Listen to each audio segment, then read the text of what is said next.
என் இனிய நல் உறவின் உறவுகளே, தூய ஆவியானவர் நம்மோடு என்றும் ஒவ்வொரு நாளும் நம்மை வழிநடத்தி அறிவுரையோடு நம்மை வாழ வைத்து வருகிறார்.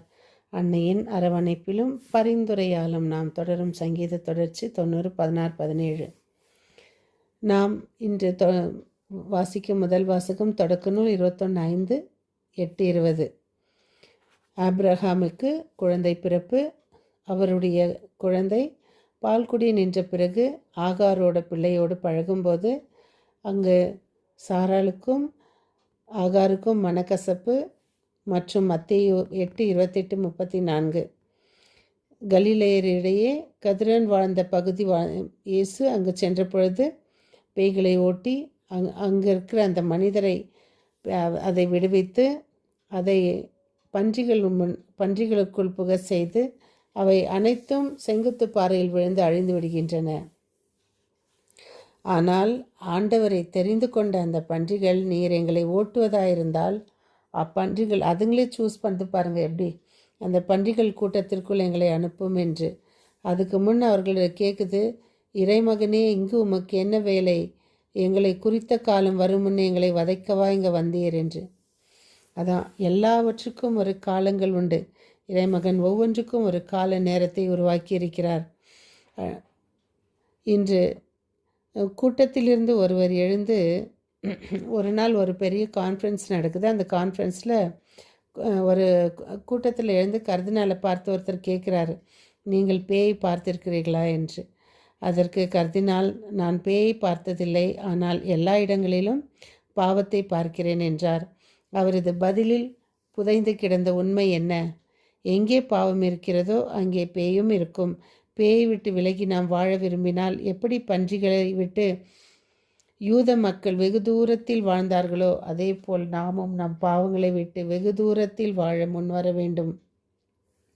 பேய் யாரையும் விட்டு வைக்காது. ஏன், ஆபிரகாம் மனைவி சாராயும் கூட விட்டு வைக்கவில்லையே.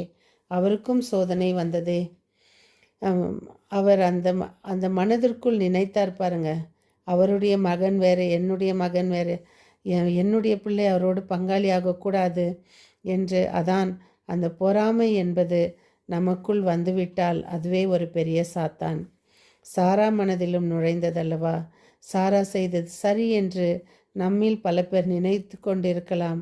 ஆனால் கடவுளுக்கு உடனே ஆகார் மேல் இரக்கம் வந்தது, பார்த்தீர்களா? அதான், நாம் யாரை வெறுத்து ஒதுக்கி எதிரியாக்குகிறோமோ, அவர்களை பகைவர்களாக்குகிறோமோ, அவர்கள் செய்து தவறு என்று குற்றம் சாட்டி அவர்களை கூண்டுக்குள் ஏற்ற முயற்சி செய்கிறோமோ, அவர்களை கடவுள் நேசிப்பார். கடவுள் அவர்கள் பக்கம் இருப்பார். அதேபோல் அவருடைய பாவங்களை விட்டு விலக அவருக்கு உதவி செய்வார். அவர்களையும் ஆசீர்வதித்து உன்னையும் உன்னுடைய வித்தால் வந்ததையும் பெரிய இனமாக்குவேன் என்று ஆபிரகாமுக்கு செய்த அந்த வாக்கு தத்துவத்தின் பிரகாரம் ஆகாரையும் ஆண்டவர் விடவில்லை. அதேபோல் நாமும் நம் வாழ்க்கையில் யார் சோர்ந்து போயிருக்கிறார்களோ, யார் ரொம்ப கீழே விழுந்திருக்கிறார்களோ அவர்களைத்தான் நாம் நேசிக்க வேண்டும்.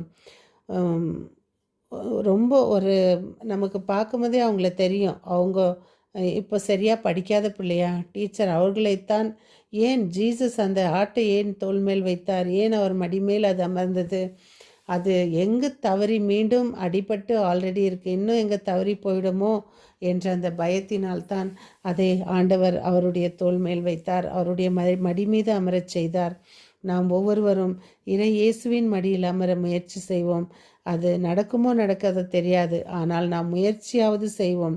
வாழும் காலத்தில் ஒருவரையும் மனநோக செய்யாமல், ஒருவரையும் வேதனைக்கு நம் வார்த்தை அவர்களுக்கு சந்தோஷம் ஊட்ட வேண்டுமே தவிர நம் வார்த்தை அவர்களுக்கு வேதனை கொடுக்கக்கூடாது. பிறரை ஒன்றுமே தெரியாமல் குற்றவாளிகளாக்கக்கூடாது. நிரூபிக்க நமக்கு சரியான ஆதாரம் இல்லை என்றால் அவர்களை குற்றம் சாட்டுவது, அந்த பழி நம்மேல் விழும்.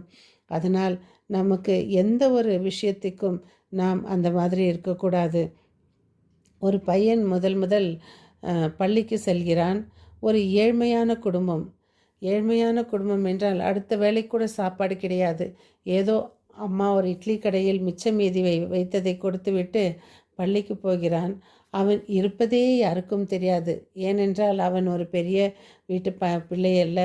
இல்லை அந்த கிளாஸில் அவன் சரியாக நல்லா 100 அவுட் ஆஃப் 100 மார்க் எடுக்கிற பையனும் இல்லை. ஏதோ இப்படியே காலங்கள் கடந்து 4ஆம் வகுப்பு போகிறான். அப்பொழுது மாஸ்டர் மாஸ்டர் கேட்குறாரு.